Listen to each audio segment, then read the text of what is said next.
to understand and realize, because God has sent us here, amen, to be useful and valuable to this world.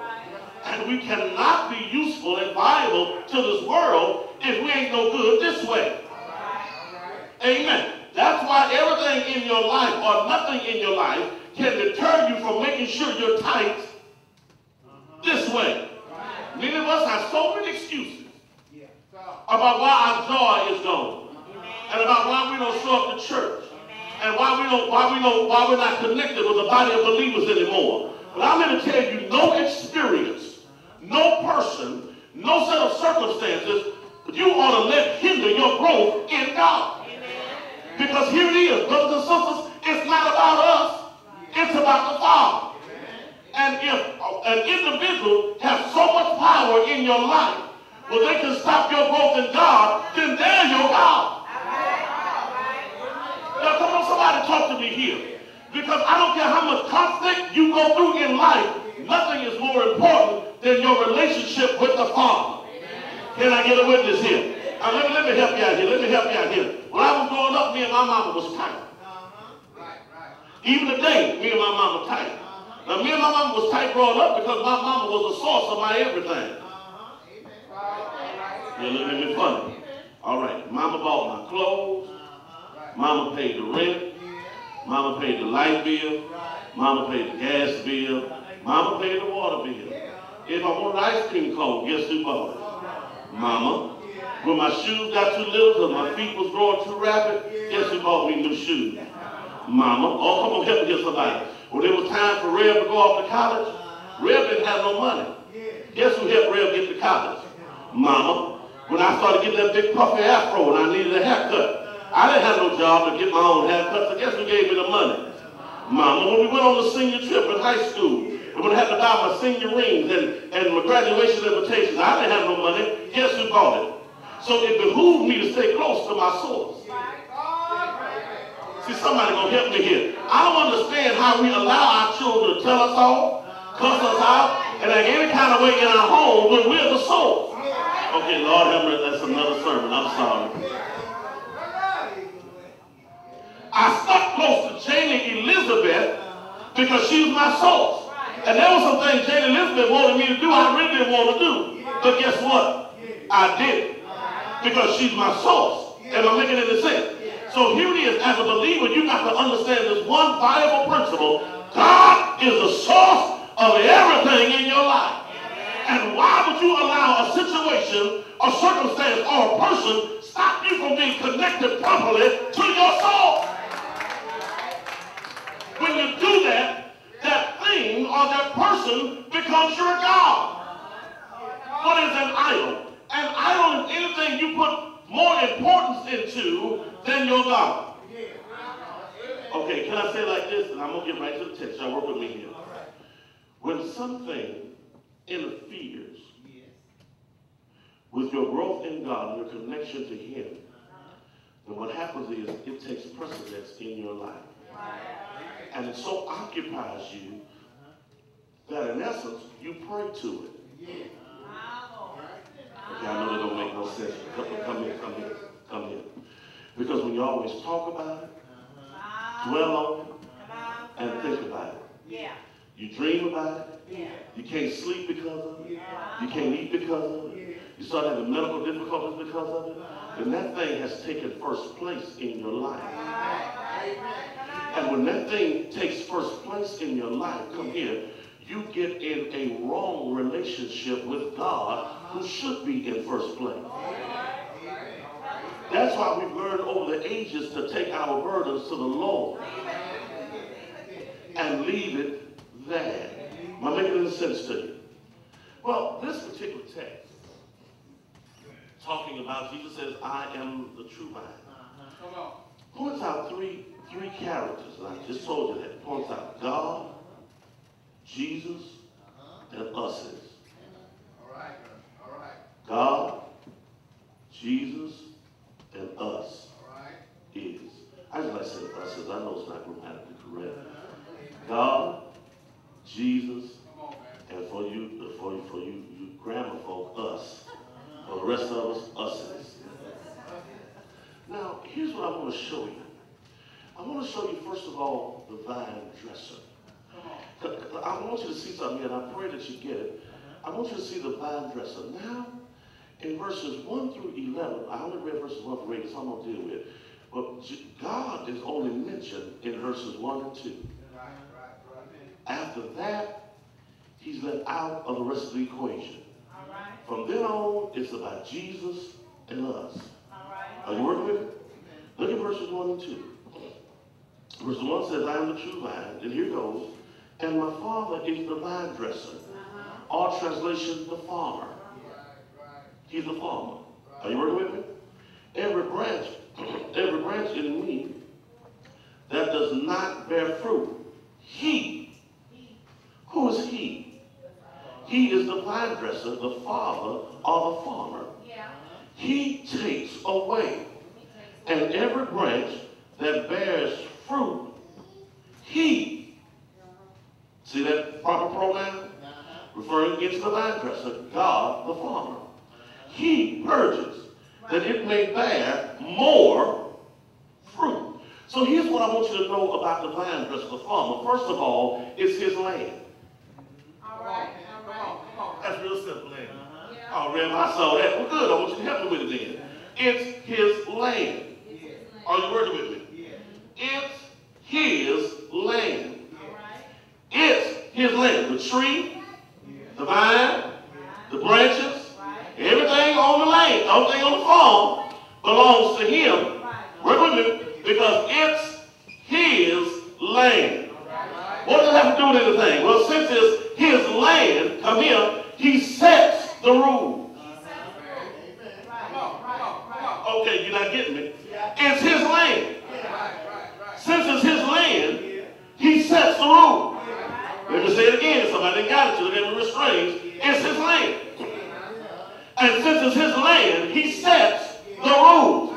So what that means is if anything grows on his land, it must grow by his rules. By the guidelines he sets up, or he has the right to do whatever he wants to with it. Sometimes, brothers and sisters, we get this thing, as young folks say, twisted. And we believe that our service, our commitment, and our gift is about us, and we're mistaken. We live on his land. And since we live on his land, y'all, we live by his rule. I was playing some dominoes the other day for Houston. No, not when I was beating Russ Shaw and Sister Burton, not that day. Other week, when I was playing some dominoes. And I was playing with my good friend, Reverend Elder. And I was playing with Reverend Atkins, and I was playing with Reverend C.E. Mays. And so we playing dominoes. And, you know, a lot of folks play by different sets of rules. And so we all agreed the 10 you get in. You dominoes players know what I mean. Not initially on the board, you got to score 10 first. But then we started an argument. Because when the elder said only 10 counts, period. Can't count no 5. Got to be 10 and above. I said, oh, no, brother. Now, I'll agree with 10 you get in. But then after that, if I want 5, if I call 5, I want my 5. So here's what he told me. Man, these my dominoes. Oh, Dick Clark. When he told that, the other rail rose up in me. Not this rail, but the other one. And I say, well, then, Negro, take them. And you and your download go get in your car and do whatever you want to do, because I ain't got to live by your rules. We need to come together and agree how we're going to play this game. But I ain't got to do what you say because you got the balls. Nigga, I can buy my own balls. Okay, you're going to help me here in a minute. But that don't work with this thing right here. I can't tell God when he goes to tell me to do something. I ain't got to do what you say. That I ain't got to follow your rules. No, because it's his land. And if it's his land, it's his rule. So why y'all gonna look at me like I'm crazy? And so many times, brothers and sisters, we don't prosper properly in this world, not because we don't have good hearts, Not because we don't have good intentions, but because we're not living according to the rules that the landowner sets up.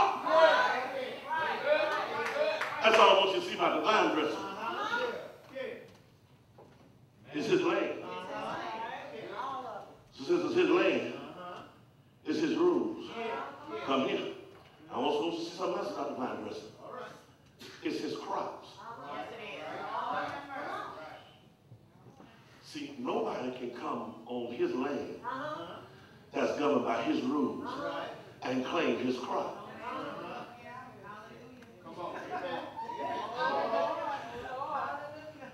It belongs to him. That's why when we let Satan run rampant in our lives, he trespasses. And sometimes, y'all, we don't have a sense to kick him out of land he ain't got no business being on. There are some things that we suffer with when the truth is we don't have to suffer when we understand the devil is trespassing. Because come here, we're his crop.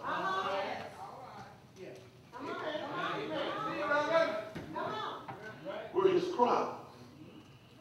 It's his land. I said I want to hold you. It's his land. His rule. It's his crop. So therefore, it's his decision.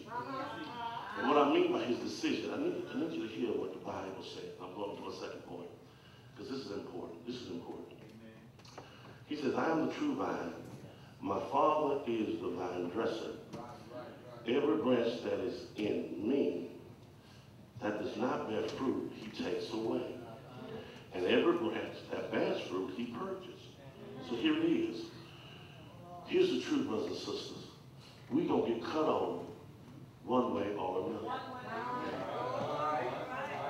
There's no way you can avoid being cut on. But now hear me. But there's a different purpose and degree of cutting based on the productivity of your life. And I don't want to go too ahead of myself, but here it is. Jesus says, the branches are in me. And it's the farmer's job to deal with the branches and how they grow. Now, he's comfortable with the vine. It's the branches he got to work on. Talk to me. The vine, he all right with it. It's the branches that causes the headache. And so he says that there are two types of branches that grow from the vine. Because everything is connected to the vine. There are some branches that grow but ain't bearing no fruit. And there's some branches that's growing that's bearing fruit. Now, when you're not growing fruit, he cuts off. When you are growing fruit, he cuts away. When you're not bearing fruit, you get cut off. When you are bearing fruit, you get cut away. Lord have mercy. What that simply means is, if you're not being fruitful to the cause of Christ, then he cuts you off because your presence does more detriment than it does good. And God says the progression of the vine is too important for me to allow branches to grow from it that ain't bearing no fruit. Because then if you're not bearing fruit and you're going from the vine, you're misrepresenting the vine. Because the vine is purposed and intended to be fruitful. And if you're not being fruitful, then what you're saying is the vine is unfruitful. That ain't making no sense. Come here. In other words, what they're saying to us is that Christ, come on, is the giver of life. And in our existence as believers, and then there are non-believers, then here it is. If you say you represent the Lord, and you're not bearing no fruit, then one of two things are going. Either you a lie about who you connected with, or he's a lie about what he can do.